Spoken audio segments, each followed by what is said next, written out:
Welcome back to the Seeing Red podcast. I'm your host, Garrett Fulce. Thank you for joining us yet again. If you're joining us on YouTube, thanks for watching. If you're on our podcast platforms, thanks for listening. Make sure you go ahead, like, and subscribe. It helps us a lot with getting this out there, making sure that we can get this message of conservatism and Republican, whatever, out to people who can see it.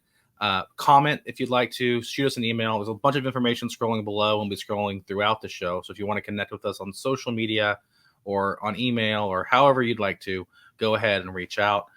We have a great guest today. We have Jamie Miller with us. He's a longtime political and reputation management consultant. He's a former executive director of the Republican Party of Florida, and he's counseled campaigns from a rural county bond referendum for an emergency room all the way up to a presidential campaign. He writes a blog on Substack called Reasonable Arguments and is author of American Speeches That Changed History. Welcome to the podcast. Jamie, how are you today?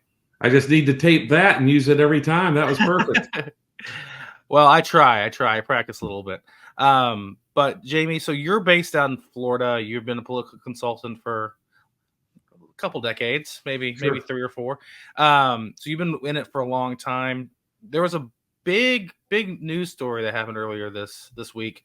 There was the second presidential debate, but the first between the eventual nominees, between Donald Trump and Kamala Harris. Any just major takeaways from that? Yeah, I kind of go against conventionalism because I don't look at debates and just the 90-minute aftermath. I kind of look at, what's the environment going into the debate? How did the debate go? And then what's the likely environment? Especially, this is one of the earliest presidential. Obviously, the one in June was the earliest in presidential history in the TV era. But this was also the earliest it would have been the earliest in the TV era by about 5 days. So, and in that year, they had 3 debates, and the earliest was like September 15th. So September 10th is pretty early for a presidential debate. So I think the long-term impact is really the thing to talk about. But the short answer is I felt like the debate was a push. I felt like Donald Trump won the beginning of the debate. I felt like he won the end of the debate, and Harris won the middle of the debate.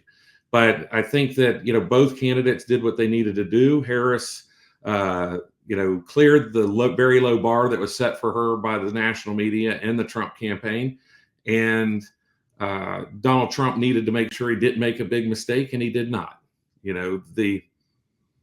Yeah, I mean, he rambled a little bit. I mean, it wasn't his best performance, but it wasn't his worst performance either. He did fine. In his worst moment was, Haitians are killing pets for food. That's, we'll find out in the coming days and weeks if that is, in fact, number one, true. But the important part of that is, and what I think Americans hear, will hear when the dust clears from this debate, is that there's a major problem with violent crime with the millions of illegal immigrants who Kamala Harris has allowed into our country. So that is a real threat. That is a real concern for people.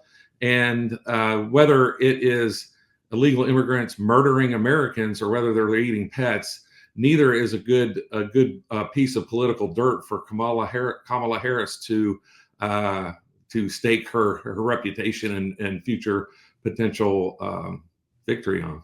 Yeah, I the way I've seen this race is that since Biden dropped out, and it's been about probably a 65% chance for Trump. I think it's tightened since then because Kamala hasn't made a major mistake. They did a pretty good rollout. They did a pretty good convention, and things kind of went back to where they were before the June debate, which was kind of a 55%, 60% chance Republicans win. And that just comes to the fact that those swing state polls are so close that you're coin flipping because everything's within the margin of error. And I don't see much of a difference coming out of this debate either, except that maybe Kamala firmed up some of her vote, because I don't think any of the Trump votes, I don't think there's many people out there who are going to be more re-energized to go out and vote for Trump. I think he's pretty much locked in. It's just making sure to turn out his folks but it's only a certain amount of people aren't going to go vote for him who are going to go vote for him. Kamala, on the other hand, I think has a little bit more work to do to make sure she energizes her coalition.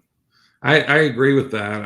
I've written in the Substack that both candidates need to expand their electorate. I don't think either one did last night. I agree with you that she probably solidified some Democrats who were probably going to vote for her anyway, but had not decided to do so yet. But she really didn't talk about who she is, who she's going to be as president, and her policies. And so, in that regard, I thought she failed America, especially if there's only going to be one debate. She missed an opportunity to truly connect with Americans. And like you said, Donald Trump, and his supporters are going to be there. So, the question is, who's going to motivate the most of their side to go out to vote? They both have seemed to decided that they're going to stick with, kind of right of center and left of center, and let's just see who can turn out the most voters. Yeah. I do think Trump made some interesting inroads, and he's been doing it for a while now, towards union voters. And union voters, that's been a large part of it, right? Like those blue collar workers, but it's been more overt in the 2024 campaign than the years past. I think that's probably the largest demographic from the Democrat coalition of old that he's going after. Technically, I guess Latinos is the largest, but there's always been kind of derision of whether or not how into the Democratic coalition Latinos have been. It's always been kind of the Democrats have always had more, but it's always been kind of between 60 to 70% of the electorate, and we'll see how that goes in this. Yeah, he's moved. I think that's the place that Trump, I think, has an edge, because he has moved towards the middle with unions, abortion, and marijuana. So I don't know that there's a whole lot of votes for him over there, but I do think the people who are supporting Trump are not going to leave him because of those stances. Where when Harris moves to the middle, she has the opportunity to lose voters as she does it. So I think Trump is in a good spot. You'd rather be way up than tied, but right. I do think after the passing of the baton to Harris and the August that she had with 100% positive media coverage, this debate was controlled by moderators. Every time Trump went to counterpunch, they seemed to savor. And even after all of that, I expect polls next week to show that the race has kind of gone back to its mean, with Harris maybe up 1 or 2 points nationally, but Trump probably up 1 or 2 points in most of the swing states. Yeah. Do you think that her attempt to get him firmly on an abortion ban veto at the federal level is going to, obviously they're going to they're going to clip it if they haven't started already. They're going to clip it, and they're going to try and get that to resonate with folks. So turn out.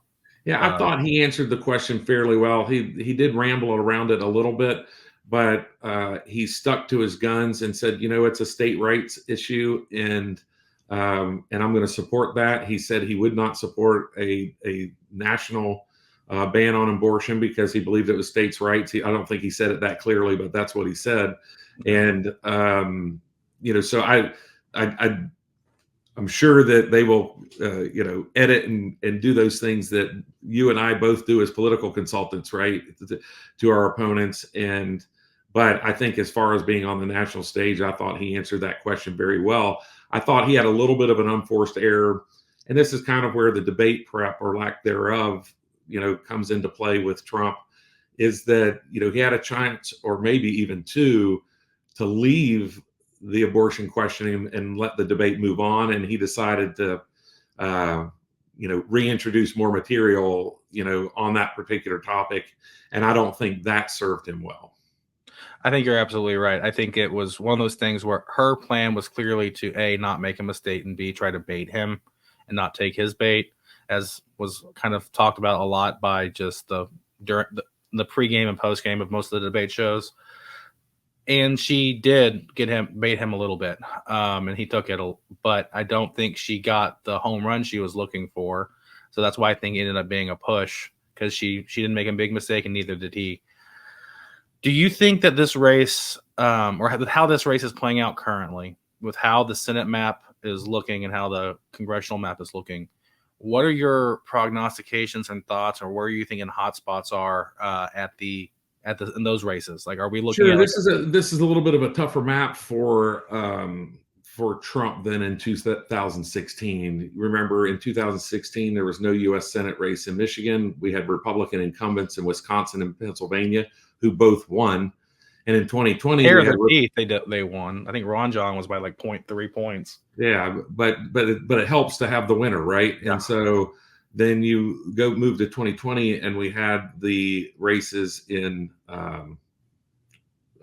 Nevada and Georgia that were Republican incumbents, so we both lost, right? Mm-hmm. So it may have been Arizona and Georgia, but certainly Georgia, in a runoff that was in December. But still, it was the tail wagged the dog a little bit. And so if I'm Trump, I'm a little bit concerned.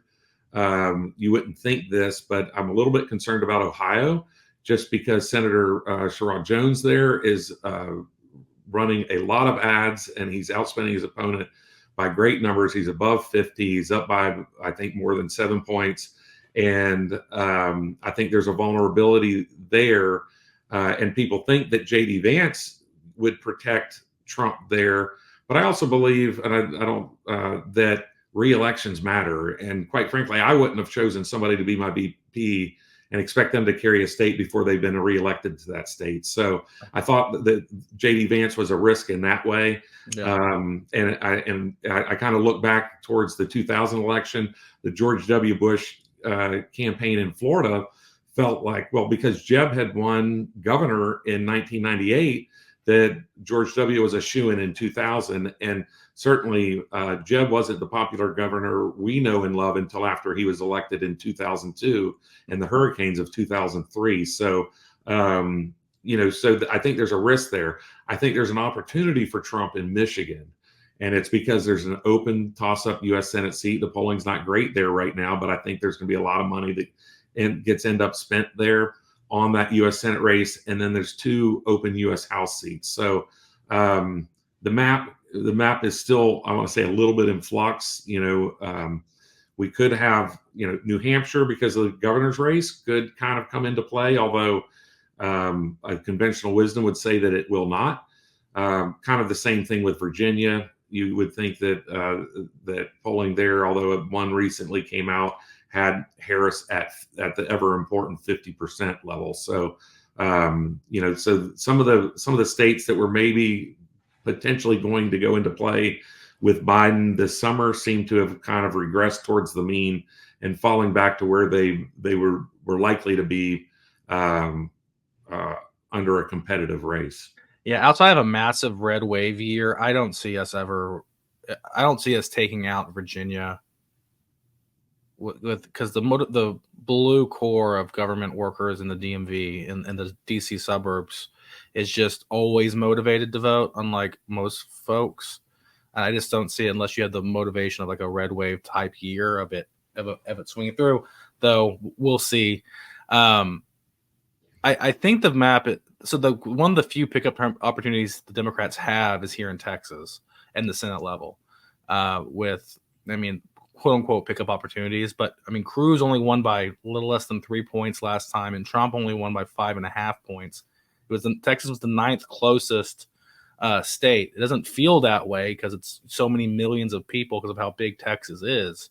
But that's technically one of the best pickup opportunities the Democrats have to get a seat, to get more than 50 votes if they held everywhere else. Are you seeing anything that would point to from these national trends, how they might impact that Texas race? I think Texas is a lot like Florida. It's so expensive to play there, right? And you have a 4 or 5 point lead. It takes millions of dollars to close. And Texas is not likely on the table for Harris. So I think she takes her money and goes elsewhere. I see that money being spent in Ohio and Michigan, quite frankly, before I see it being spent against Cruz in Texas. So when you start looking at these things from a national level and a budget level, there's not a business, and you know this very well, but there's not a business school in the country that teaches a business plan where you start at zero, raise tens of millions or hundreds of millions of dollars, you end at zero, and you're successful. But that is a successful political campaign, right? Right. And so you have to really look at how, what, when, and where you spend that money. And I just don't see them going all in against Cruz. No. I just, and Colin Allred hasn't been the most charismatic of guys or whatever. It's an interesting choice. And I sometimes I say something is interesting when I'm being kind of like an Mama asshole. always said, if you can't say something nice, call it interesting, right? Right. But I do mean this sincerely when I say that Allred's campaign has been interesting, and that the past few Democrats, like Beto, he's like the last three, Wendy Davis before him, kind of got to this level, have seemed to do be more flashy and try to get more kind of social media pops and kind of do a little bit more national Democrat type stuff. And it just ultimately hasn't, gotten them across the finish line. I think Allred has done a little bit more under the radar, but not as under the radar as some of the like people who were just never going to win folks. So I do think it's interesting to see how it plays, see what the difference is between how he runs his campaign versus the others have. I'm just concerned long term with, like, you've been in Florida since it went red. I mean, you had what you had. I was here. I started when it was still blue, but you started. You were there with the Bush governor. You were there when Chris was still a Republican. The full government turned red here in 1998 and has not wavered. We have bounced in and out of supermajorities in the House and the Senate. Right. But we have held a majority in the cabinet during that time. We've had two Democrat cabinet members and Bill Nelson as a U.S. senator until Rick Scott beat him, whenever that was, 2018. So, and you had Chris, who was a Republican until he was a Democrat, until he was an independent, until he was a Democrat, until he was a Republican, until he was a Democrat. But just whatever day of the week it is. But you gotta love Charlie. He fits in everywhere. He does, right? It's one of the more interesting political characters in America.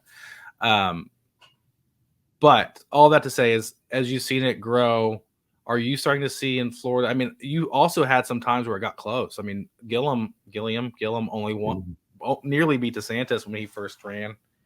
That was 30,000 votes and less than right at 0.5%. Rick Scott, when he won in 2018, it was 10,000 votes, and that was certainly a recount. We've had some very close elections here in Florida for sure. In 2000, there were over 6 million votes cast and separated by 537 for the presidency. So, yeah, Florida likes it close down there when it comes to sometimes. Have you noticed as the thing has ebbed and flowed, but you've maintained power? Have you noticed strengthening and weakening party structures, or what do you notice when the party is closer, when the margins are closer at the general election ballot box? What's the grassroots and the party infrastructure look like during that time? Sure. So, on elections where there's more of a blowout, you tend to have what I like to describe as more lonely victories. People tend to kind of go to the beat of their own drum. They know they're going to win. They're going to have a little bit more. They're trying to gain more political autonomy from the people who are on the ballot with them. When it gets close, it's like many hands make light lifting. Let's all get in the same boat and get in this together, right? So, they're more willing to coordinate, campaign activities and events and volunteers and things like that. So, in Florida, we've been pretty lucky that we've had certainly at the state level, a level of coordination that is probably second to none in the country, as far as trying to make sure that as many candidates up and down the ballot have the full resources of the party. Is there anything major in Florida where you think it's going to get close this go around? I can't think of. Y'all don't have a Senate race, right? The governor's the off year. Right. There's really not the presidential race. We do have Rick Scott running for reelection. Okay. Um, he has an opponent. I couldn't tell you her name, but she's not. Rick Scott is sort of our firewall this year for Trump, in the fact that if you know anything about Senator Scott, former Governor Scott, he has always been willing to put his personal money where his mouth is. Yeah. And, if he needs to reach in his pocket to win a race, he's going to. And so Democrats know this. He's proven it time and time again. And so Democrats, when they start saying, "Oh, Florida's going to get close," it's competitive. It's not going to be. And there's another nuance that your listeners might like, your subscribers might like, and that is the Democrat chairman here in Florida made a major tactical error in June. And what she did was she filed a Democrat, and if we only call them qualified, or unqualified based upon living in the district, no other criteria, a lot of unqualified Democrats filed for office against incumbent Republicans. So from state house, so they filed in every 140 legislative districts this year, which is Herculean. She had a nice press release. Everybody would think that's a great idea until you have a state rep who's a senior state rep. We have term limits here, so they're in their fourth term, their fourth election, and instead of not spending any money in elections, because our election law, you either have an election and you spend money on it, or you have to give it back. You have political committees that they can raise and spend money in, but they, you have a state house member who now is raising $500,000, state house, $500,000 to turn out the vote, talking about local issues, Republican issues, and they just can't match that. So you look at Rick Scott's going to outspend his opponent by about $100 million. You had another probably 100 or 150 million that's going to be spent at the local level on these state house and state senate races. And for Harris to become competitive, and she's been down a consistent 5 points, she has to commit $250 million to just become competitive in Florida. So, then it's going to take another $100 million to beat Trump. So I don't know that while she's raising a lot of money, I don't think she's raising that kind of money. No, I mean, maybe not on the FEC reports. You never know who could write something behind the scenes with some of the stuff we've seen. We're in a scenario due to this Citizens United case that where there's a lot of independent expenditure money that's really not known how and who spent it until after the election. Yeah, I mean, we can talk a little bit about that just so people understand it. When we talk about that sort of thing, there's campaign money, there's party money, there's PAC money, there's independent expenditures, there's C4s, there's C3s to a much lesser extent. Sure. You have all these different types of organizations, and when we characterize them, it's typically based off of an IRS or some other government code designation. And there are different ways that those people can raise money, how much they can raise, and when they have to report it. That kind of all go into this mix mash of and what they can spend it on and what they can say spending it.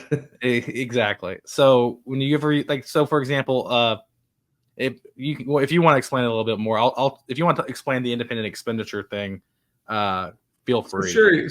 So there's a lot of third-party groups that, one that your listeners may be familiar with is Americans for Prosperity, right? Mm-hmm. And so they're mostly funded by, the Koch network, and it's a subsidiary of the Koch network, and they usually come in and support federal, conservative business people. I'm not going to say that they always support Democrats, but they're mostly Republicans because they're mostly on the Republican side of the aisle and pro-business. But they also support things like, if somebody comes out and wants to, scrap Social Security, they're going to be against that, right? Mm-hmm. So they make it. They're not necessarily a partisan organization, if you will, but they are they can be very influential.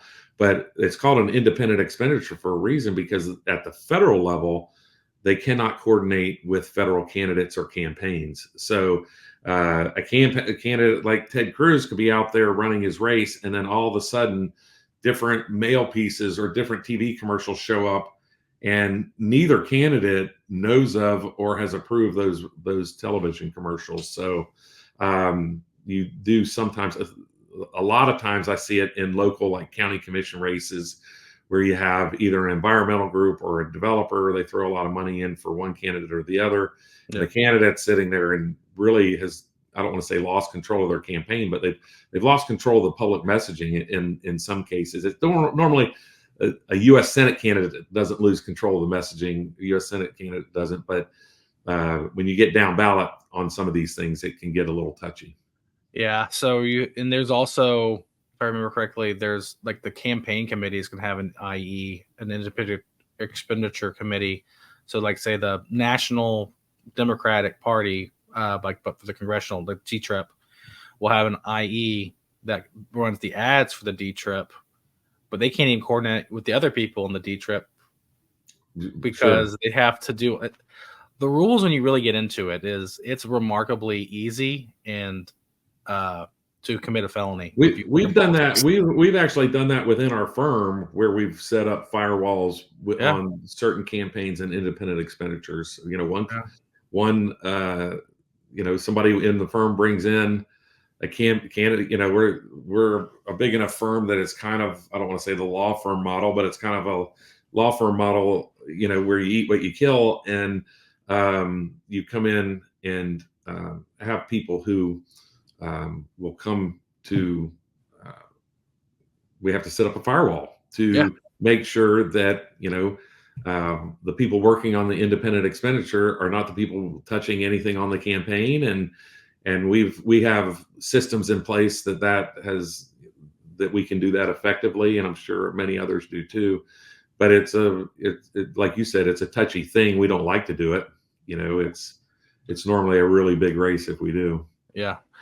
Well, are there any other ramifications that you see playing out in Texas that you wanted to touch on while we have you here?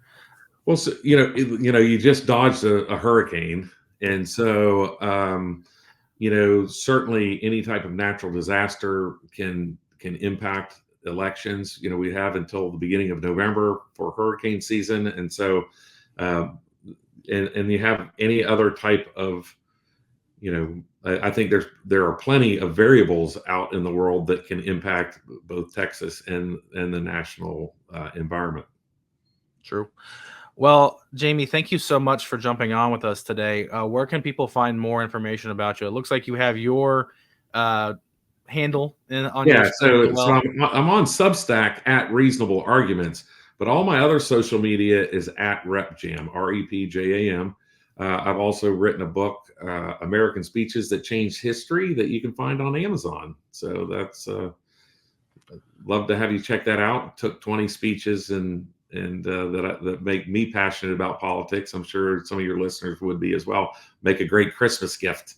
What's your favorite speech out of those 20s? Or it's probably just because I was the age where it influenced me personally, was Ronald Reagan's "Tear Down This Wall" speech. That's a great one. Yeah, I think mine that I go back to is the eulogy President Bush gave after he was president, President W. Bush, at the Dallas. There were several Dallas police got shot at a Black Lives Rally thing in 2016, 2015, and he did one of the eulogies because he lives in Dallas, and there are some quite poignant moments that kind of forecast some of the things we go through over the next 10 years that I think we should have listened to. But I think I'd love for you to send it to me. I'm not familiar with that one, but I'll find it and I'll send it to you, and I'll link it in the description. It's something I think people should revisit and watch. But, well, Jamie, thank you so much for joining us. If you've been watching, you've been listening, feel free to, once again, like and follow, subscribe, comment, however you wish. But until the next time, we'll see you. Bye, guys. Thank you. You've been listening to the Seeing Red podcast. It's always Texas politics and beyond. We present the facts and opinions. The Seeing Red podcast with your host, Andy Turner and Garrett Fulce. Thank you, and tune in next week. And please do us a favor, hit the subscribe button so you don't miss a single episode.